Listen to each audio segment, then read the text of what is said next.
நமஸ்காரம் நமஸ்காரம் மாவ சிவ அசி அசி மாவ சிவ. வருகிற 14/3 மார்ச் 14, 2024 அன்று காரடையான் நோன்பு வந்துள்ளது.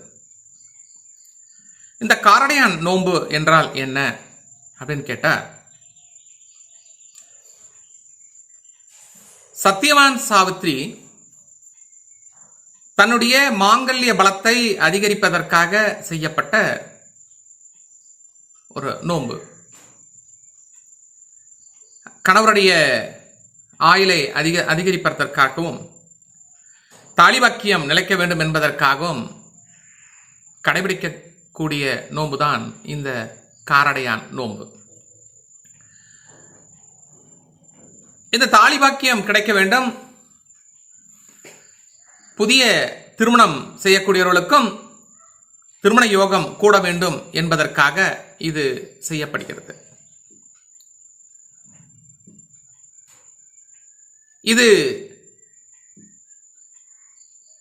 மாசி கடைசி நாளன்றும், மாசி கடைசி நாள் தொடங்கி பங்குனி 1ஆம் தேதி வியாழன் அன்று இந்த நோன்பு கடைபிடிக்கப்படுகிறது. நேரம் என்னன்னு கேட்டீங்கன்னா 11:55 12:55 இந்த நோன்பு விரதத்தை நாம் முடிக்கப்பட வேண்டும். இது என்னென்ன மெயினா, இந்த திருமண வரம் வேணும்னு நினைக்கிறவங்க, திருமணமான பிறகு அந்த பந்தம் நிலைக்க வேண்டும் என்று நினைப்பவர்கள் இந்த விரதத்தை கடைபிடிக்கலாம். இத நம்ம காமாட்சி விரதம்னு சொல்லுவோம், சாவித்திரி விரதம் அப்படின்னு சொல்லி நம்ம சொல்லுவோம். புதிதாக மஞ்சள் கயிறை வைத்து படைத்து கயிறை மாற்றிக்கொள்வார்கள். அப்பொழுது அந்த பெரியவர்கள் சின்னவர்களுக்கு அந்த மஞ்சள் கயிறை கட்டுவார்கள், மாற்றுவார்கள். அன்று சூளம் பார்த்து அந்த திருமாங்கல்யத்தை, மாங்கல்ய கயிறை கழுத்தில் கட்டப்பட வேண்டும். சூளம் இருக்க திசையை நோக்கி நாம நிற்கக்கூடாது. அன்று சூளம் இருக்கும் போது அந்த திசையில போய் நாம அந்த கயிறை வாங்கக்கூடாது. அந்த சூளம் இருக்கிற திசைக்கு நேரம் இருக்கக்கூடிய கடையும், அந்த கடையிலையும் அன்று கயிறை நாம வாங்கக்கூடாது. அந்த மஞ்சள் கயிறை வாங்கக்கூடிய நேரத்தில் நாம் கடைக்கு செல்லும் பொழுது, சரி எண்ணெய் கொஞ்சம் வாங்கிட்டு வந்துடலான்னு சொல்லிட்டு ஆயிலும் சேர்த்து அன்று நம்ம வாங்கக்கூடாது. வேற என்ன இதுக்கு செய்யலாம் அப்படின்னு சொல்லி பார்த்தா, அன்னைக்கு வீடு ரொம்ப நல்லா தொடச்சி கிடச்சி சுத்தமாக இருக்கணும். வாசலுக்கெல்லாம் மஞ்சள் குங்குமம்லாம் நல்லா வச்சு அதுக்கு மாந்தலை கிடைத்தால் மாவிளை தோரணம் கட்டலாம். ஒரு அழகழகான வர்ண கோலங்கள் எடுக்கலாம். காமாட்சி படம் வீட்டில் இருந்த அந்த படத்தை சுத்தம் செய்து அதற்கு மலர்களால் அலங்கரிக்கப்படலாம். இல்லை என்றால் ஒரு படத்தை வாங்கி வச்சுக்கலாம். சரி, வேற ஏதாவது கலசம் ஏதாவது வைக்கணுமா சார் அப்படின்னு கேட்டிங்கன்னா, அரிசி பரப்பப்பட்டு ஒரு கலசம் வைத்து அதன் மீது மாவிலை வைத்து அதன் மீது தேங்காய் வைக்கப்பட வேண்டும். அந்த கலசத்திற்கு பொட்டு வைத்து, சந்தன குங்குமம் பொட்டு வைத்து, திருமாங்கல்யமும் அதற்கு அந்த கலசத்திற்கு நம்ம கட்டப்பட வேண்டும். இந்த காமாட்சி அம்மனாகவும் சாவித்திரியாகவும் நினைத்து நாம அந்த கலசத்தை வழிபடணும். அதாவது என்னன்னு கேட்டீங்கன்னா, இந்த சாவித்திரி அவருடைய கணவர் சத்தியவான் காட்டில் வாழும் பொழுது அவருக்கு யமதர்மராஜா நேரத்தை குறித்து விட்டார். அந்த ஆயுள் பலம் நீடிக்க வேண்டும், அந்த இறப்பு அவருக்கு வரக்கூடாது, என்னுடைய தாலிபாக்கம் நிலைக்க வேண்டும் என்பதற்காக இந்த சத்தியவான் சாவித்திரி காட்டில் இருந்த காலகட்டத்தில் அப்போ காமாட்சி அம்மனை நினைத்து கொண்டு இந்த செந்நெல்லையும், நெல், அந்த நெல்லை கொண்டாந்து குத்தி அதில் காராமணி சேர்த்து காராமணி என்பது தட்டைப்பயிறு. அது ரெண்டையும் சேர்த்து அடை செஞ்சு சுவாமிக்கு படைத்து அதன் பிறகு கணவருடைய உயிரை மீட்டெடுத்தார் என்பது ஒரு சில கருத்துக்கள் இருக்கு. சரி சார், இப்போ நெல் வாங்கி குத்துறதுக்கு எங்களால் முடியுமா அப்படின்னு கேட்டால் கொஞ்சம் கடினம்தான். இந்த நெல்லை வாங்கி அதில் கொஞ்சம் வெண்ணெய் கலந்து நல்லா இதுன்னுட்டு கொஞ்சம் வெண்ணெய் கலந்துட்டு நம்ம குத்துனோமா தவிடெல்லாம் போயிடும், அந்த பச்சரிசி சரியாக கிடைக்கும். அதுக்கப்புறம் அந்த பச்சரிசி மாவோட அந்த காராமணியை சேர்த்து இனிப்பு சேர்த்து நம்ம அடை செய்வார்கள். அந்த அடை எப்படி செய்வது என்பதை பற்றியும் நம்ம பார்ப்போம். மிக துல்லியமாக வாஸ்து முறைப்படி வீட்டு பிளான்கள் மற்றும் தொழிற்சாலை பிளான்கள் வரைந்து தரப்படும். கோல்ட் டைம் நியூமராலஜி, வாஸ்து, நியூமராலஜி, புரோனாலஜி, ஜெம்மாலஜி மற்றும் உலகிலேயே முதலாக புதிய கண்டுபிடிப்பான நியூமராலஜியில் விரைவில் வெற்றி தரும் புரோனோடைபாலஜி என்ற புதிய ஃபார்முலாவை அறிமுகப்படுத்தியவர் empire of numerologist, world famous engineer AS Mahasri Rajan. Vastu, gemology, numerology genius. வெளிநாடு போகலாமா வேண்டாமா என்று அறிய வேண்டுமா? அணுகவும் கோல்ட் டைம் நியூமராலஜி. அப்ப அந்த அடை செஞ்சாச்சு.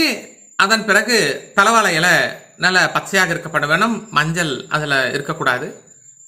அந்த தலவாழை இலை போட்டு அந்த இனிப்பு கலந்த அடையை நடுவில் வைக்கணும். அதை சுற்றி காரமாக செய்யப்பட்ட அடையை அதில் வைக்கப்பட வேண்டும்.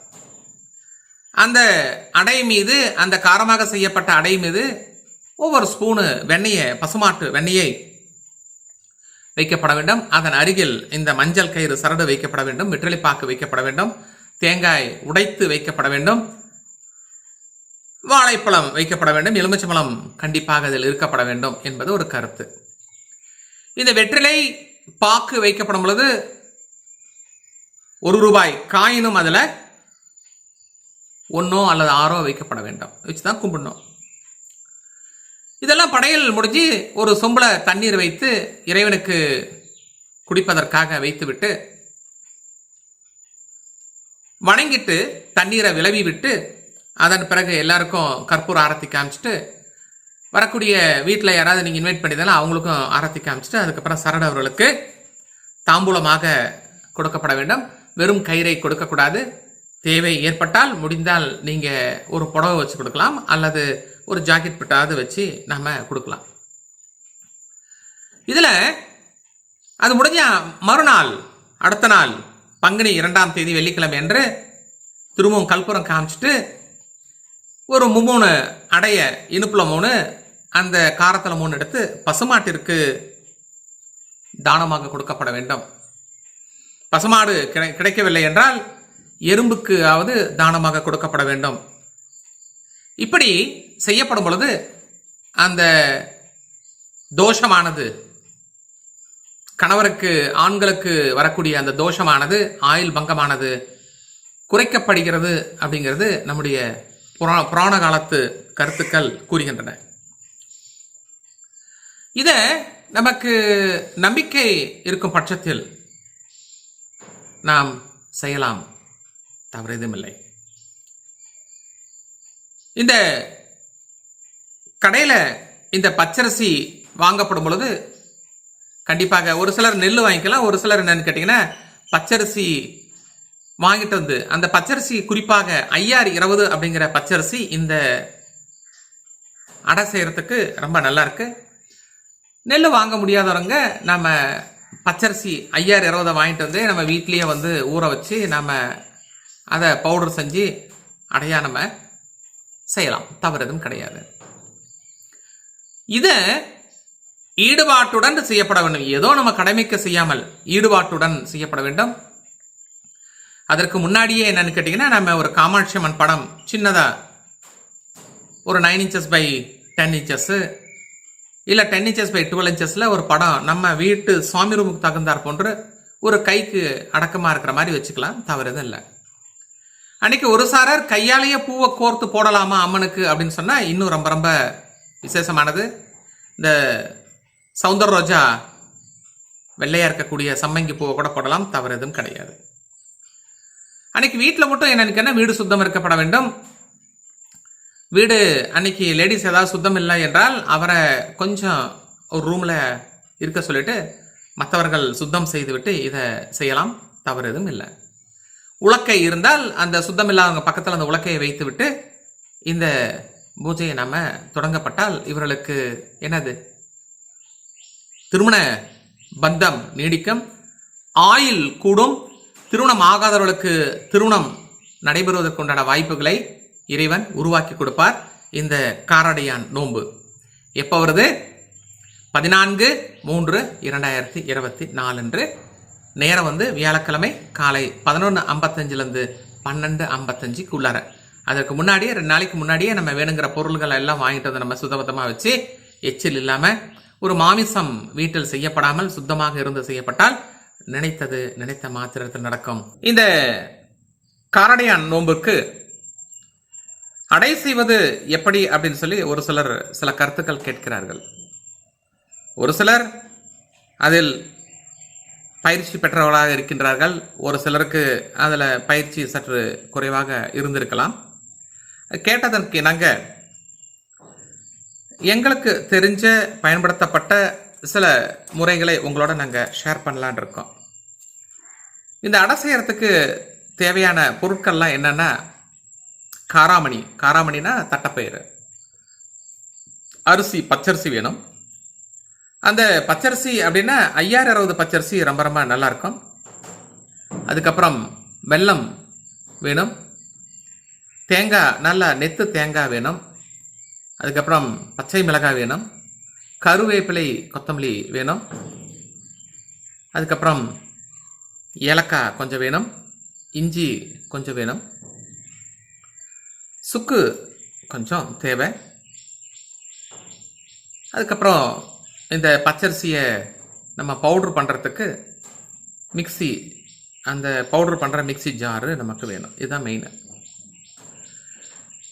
இதை என்ன செய்யணும்னு கேட்டோன்னா, ஒரு நாளைக்கு முன்னாடியே நம்ம ஒரு 3 மணி நேரம் 5060 அரிசி வாங்கிட்டு வந்து ஒரு 1.5 டம்ளர் அரிசி நம்ம ஊற வைக்கணும்.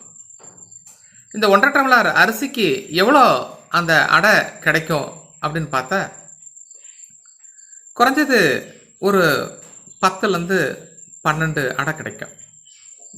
அப்போ உங்கள் தேவைக்கு தகுந்த மாதிரி நீங்கள் கொஞ்சம் அதிகப்படுத்திக்கலாம், தவறது இல்லை. அப்போது 1.5 டம்ளர் அரிசி அப்படின்னா 1.5 டம்ளர் அளவு குண்டு வெல்லம், மண்டை வெல்லம், நாட்டு வெல்லம் பொடி செஞ்சு 1.5 டம்ளர் வேணும். இதுக்கு காராமணி எவ்வளோ தேவைப்படும்னு கேட்டிங்கன்னா, இது ஒரு பார்ட் அப்படின்னா அது அரை பார்ட்டு. இது 1.5 டம்ளர்னா காராமணி வந்து 3/4 டம்ளர் நமக்கு தேவைப்படும். அப்போ இந்த பச்சரிசியை ஒரு 2-3 மணி நேரம் நல்லா சுத்தமாக ஊற வச்சுட்டு எடுத்துட்டு அதை வந்து என்ன பண்ணணும், மிக்சியில் ஜாரில் பிளேடாக மாற்றி போட்டு நல்லா பவுட்ரு பண்ணிக்கணும். பவுட்ரு பண்ணி கொஞ்சம் காய வச்சுட்டு லைட்டாக ஒரு 10 நிமிஷம் தாம்பாளத்தில் உலர வச்சுட்டு அதன் பிறகு நம்ம ஜலடையில் ஜலிச்சிருவோம். ஜலிச்சு எடுத்து தனியாக வச்சு காரில் அடிக்காத மாதிரி கொஞ்சம் லைட்டாக அப்படியே காற்றோட்டமாக உலர வச்சுருவோம். காராமணியை வந்து என்ன பண்ணுவோம், நம்ம கொண்டாந்து வானலில் போட்டு லைட்டாக சும்மா ஒரு பொன் ஒரு உலா வறுத்து எடுத்துட்டு அதன் பிறகு அதை நம்ம தண்ணியில் போட்டு வேக வைப்போம்.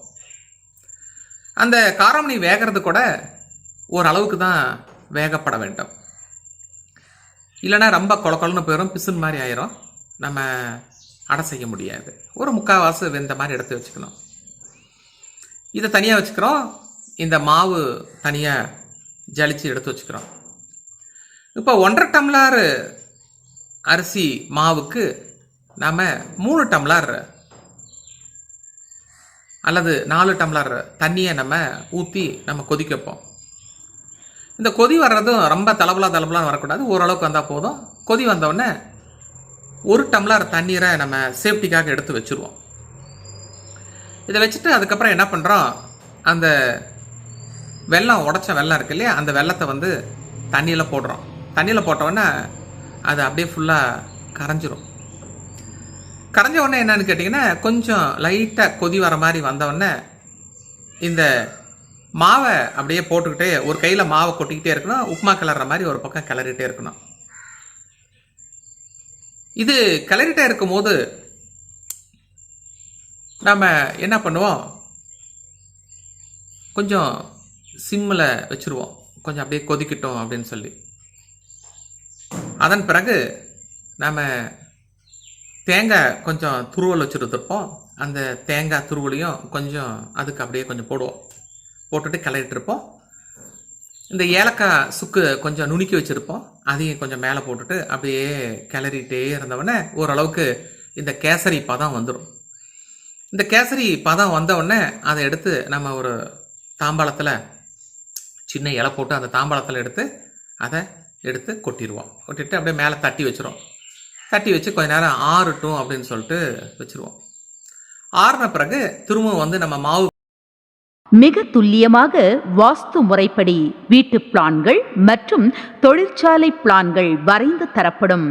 கோல்ட் டைம் நியூமராலஜி வாஸ்து, நியூமராலஜி, புரோனாலஜி, ஜெம்மாலஜி மற்றும் உலகிலேயே முதலாக புதிய கண்டுபிடிப்பான நியூமராலஜியில் விரைவில் வெற்றி தரும் புரோனோடைபாலஜி என்ற புதிய ஃபார்முலாவை அறிமுகப்படுத்தியவர் empire of numerologist, world famous engineer AS Mahasri Rajan.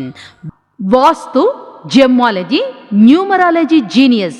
வெளிநாடு போகலாமா வேண்டாமா என்று அறிய வேண்டுமா? அணுகவும். Gold time numerology. பண்ணிடுற மாதிரி எல்லாமே பிணைஞ்சிட்டு கையில் நம்ம ஒரு வடை தட்டுற மாதிரி தட்டி அதை வந்து என்ன பண்ணுவோன்னு அதில் இந்த சுண்டு விரலால் 3 ஓட்டை போடுவோம். இறந்த காலம், நிகழ்காலம், எதிர்காலம் அப்படின்னு நினச்சிட்டு 3 ஓட்டை போடுவோம். எதுக்குன்னா அந்த ஓட்டை போடுறது ஸ்டீமரில் நல்லா வேகிறதுக்காக. இது என்னன்னு கேட்டிங்கன்னா இந்த இடத்துல வந்து ஒரு அக்குப்ரெஷர் பாயிண்ட் இருக்குது. இது வந்து இதயத்திற்கு ரொம்ப ரொம்ப விசேஷமானது. ஸோ நாம் செய்யக்கூடிய காரியமும் இதயபூர்வமான காரியம். அதுக்காக இது மாதிரி தட்டி அதை ஒரு பிளேட்டில் எடுத்து வச்சுக்கணும். எடுத்து வச்சுட்டு இந்த இட்லி போனியில் நம்ம தண்ணி ஊற்றி நல்லா கொதிக்க வச்சு இட்லி அந்த பாத்திரத்தை மேலே வச்சு அதன் மேலே ஒரு துணியை போட்டு அதுக்கு மேலே ஒரு வாழை இலையை போட்டுட்டா இந்த வடையாட்டை தட்டினதை பூரா அந்த வாழை இலையில் எடுத்து வச்சு அந்த ஒவ்வொரு குழியில் வச்சுட்டு நம்ம மூடிடணும். மூடின உடனே ஓரளவுக்கு ஸ்டீம் நல்லா வெந்த உடனே நம்ம அதை எடுத்து வச்சிடணும். அப்போது நமக்கு இனிப்பான அடை ரெடி ஆயிடுச்சு. இது இனிப்புக்கு. இதே காரத்துக்கு அப்படின்னு சொல்லி வரும்போது நம்ம இந்த 1.5 டம்ளர் அரிசி மாவு இருக்கு இல்லையா, அந்த 1.5 டம்ளர் அரிசி மாவுக்கும் ஒரு 2 பச்சை மிளகாய் இல்லை 3 பச்சை மிளகாய் மட்டும் துண்டாக வைக்கணும். அதுக்கு உண்டான கருவேப்பிலை கொஞ்சம் கட் பண்ணி வச்சுக்கலாம். அது கூடயே கொஞ்சம் முந்திரி கொஞ்சம் திராட்சை கொஞ்சம் எடுத்து தனியாக நம்ம வச்சுக்கிறோம். இதுக்கு நாம் என்ன பண்ணுவோன்னு கேட்டிங்கன்னா இந்த வானலில் ஒரு 2 ஸ்பூனு இல்லைன்னா 3 ஸ்பூனு கடலை எண்ணெய், சுத்தமான கடலை எண்ணெய் ஊற்றி லைட்டாக அப்படியே கொஞ்சம் காஞ்ச உடனே இந்த கடுகு, உளுத்தம்பருப்பு, வெள்ளை உளுத்தம்பருப்பு போட்டு நல்லா இது பண்ணிவிட்டு கொஞ்சம் இந்த தேங்காய் துருவல் இருக்குல்ல, அந்த தேங்காய் துருவலையும் அப்படியே கொஞ்சம் ஃப்ரை பண்ணிவிட்டு கூடவே இந்த முந்திரி திராட்சைலாம் கொஞ்சம் இது பண்ணிட்டு அதுக்கப்புறம் எடுத்து என்ன பண்ணுறோம், தண்ணியை வந்து அதில் 3 டம்ளர் தண்ணியை நம்ம ஊற்றுறோம். இந்த 3 டம்ளர் தண்ணியை ஊற்றி கொஞ்சம் கொதிக்கும் பொழுது தேவையான நம்ம கல்லுப்பையும் போட்டு அப்படியே கலந்து அப்படியே வச்சுட்டு கொஞ்சம் கொதி வந்தோடனே என்ன பண்ணுறோன்னு கேட்டிங்கன்னா இந்த 1.5 டம்ளர் மாவு தனியாக எடுத்து வச்சுருக்கோம் இல்லையா, அதை எடுத்து போட்டு கொஞ்சம் கொஞ்சமாக நம்ம உப்புமா கலக்கிற மாதிரி அப்படியே நம்ம கலந்துகிட்டே வரணும். எக்ஸஸாக தண்ணி இருந்தால் முன்னாடியே கொஞ்சம் எடுத்து வச்சுக்கணும். ஏன்னா ரொம்ப கட்டி ஆச்சுன்னா கொஞ்சம் தண்ணி ஊற்றி கலக்கிறதுக்காக. இது பார்த்திங்கன்னா நல்லா வந்து உப்புமா மாதிரி வந்துடும்.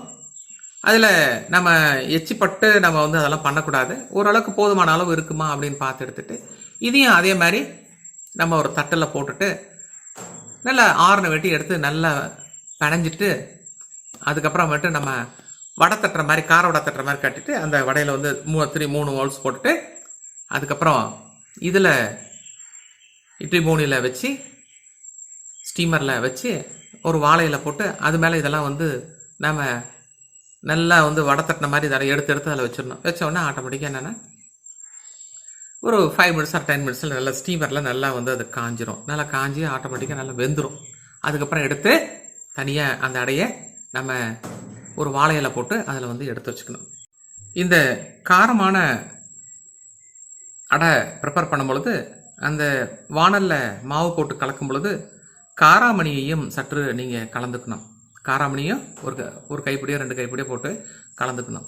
கலந்து இதுனா மட்டும்தான் அப்போ அதில் காராமணி இருக்கும், கூடவே வந்து பச்சரிசி மாவு இருக்கும், தேங்காய் கடைசியாக இறக்கும் போது கூட தேங்காய் துருவல் போட்டுக்கலாம். தேங்காய் துருவல் இருக்கும், பச்சை மிளகாய் சின்ன சின்னதாக போட்டது இருக்கும், கருவேப்பிலை இருக்கும், இதில் முந்திரி தூள் தூளாக போடுறது இருக்கும், அதுக்கப்புறம் உலர்ந்த திராட்சை இருக்கும். இதெல்லாம் செஞ்சு அதுக்கப்புறமேட்டு தான் நம்ம அதை சின்ன சின்ன வடையாட்டம் தட்டி 3 ஓட்டை போட்டு எடுத்து நாம் இட்லி பவுனியில் வைப்போம். இதெல்லாம் முடித்து எடுத்த உடனே அது மேலே வந்து கொஞ்சம் பசுமாட்டு வெண்ணெயை வச்சு அதில் வந்து நம்ம தொட்டு தொட்டு சாப்பிட்லாம். இறைவனுக்கு அது ரொம்ப உகந்ததாக கருதப்படுகிறது. ஸோ இது வந்து என்ன நாம் ஒரு உள் உணர்வோட இந்த அடை செய்து இனிப்பு ப்ளஸ் காரம் இது ரெண்டும் செய்து நாம் வைக்கும் பொழுது கண்டிப்பாக இறைவனுக்கு ஒரு சந்தோஷ சூழ்நிலை ஏற்படும். அது மட்டும் இல்லாமல் இந்த அரிசி என்பது சந்திரனுக்கு உண்டானது. நல்லா புரிஞ்சுக்கோங்க, அரிசி என்பது சந்திரனுக்கு உண்டானது. இந்த ஸ்டீமரில் வைக்கிறது, சூடு பண்ணி வைக்கிறதுங்கிறது நெருப்பு சம்பந்தமானதுங்கிறது சூரியன். இந்த சந்திரனும் சூரியனும் இருக்கப்பட வேண்டும். கூட தேவகுருவும் இருக்கிறாரு, அசுரகுருவும் இருக்காரு. இந்த இனிப்பு அப்படிங்கிறது என்னன்னு கேட்டீங்கன்னா அசுரகுரு ஆகுது. மற்ற சமாச்சாரங்கள் எல்லாம் என்னன்னு கேட்டிங்கன்னா உங்களுக்கு தேவகுருவில் வருது. அந்த கருவேப்பிலை அப்படிங்கிறது சனி பகவான் நம்மிடத்துல சேர்ந்து அருள் பாலிக்கிறார். ஸோ இந்த நோன்புக்காக செய்யக்கூடிய இந்த நெய்வேத்தியம் இறைவனுக்காக படைக்கப்பட்டு அதன் பிறகு நம்ம சாப்பிடலாம், மற்றவர்களுக்கும் கொடுக்கப்படலாம். ஆனால் இந்த அடை செஞ்சு சுவாமி கும்பிட்ட பிறகு அடுத்த நாள் வெள்ளிக்கிழமை என்று 15/3/2024 அன்று இதை பசுமாட்டிற்கு இலையில வச்சு தானமாக கொடுக்கப்பட வேண்டும். முடியாதவர்கள் என்னன்னு கேட்டிங்கன்னா எறும்புக்கு தானமாக கொடுக்கலாம். அன்று வார சூளை பார்த்து கொள்ளப்பட வேண்டும். அந்த சூழா இருக்க திசையில் இருக்கக்கூடிய பசுமாட்டை கொடுக்கக்கூடாது. அந்த சூழா இருக்க திசைக்கு நம்ம கொண்டு போய் யாராவது நண்பர்களுக்கு கொடுக்கக்கூடாது. ஸோ இது போன்று இந்த அடை செய்து ஒரு பவித்திரமாக இருந்து செய்யப்படும் பொழுது தாலிபாக்கியம் கூடும், கணவருக்கு ஆயுள் நீடிக்கும் என்பது உண்மையான ஒரு உண்மை. ஆகவே நம்பிக்கை இருப்பின் நாம் இதை ஒரு முயற்சி செய்து பார்ப்போம். அன்புடன் டாக்டர் A.S. மகாஸ்ராஜன், மவ சிவ.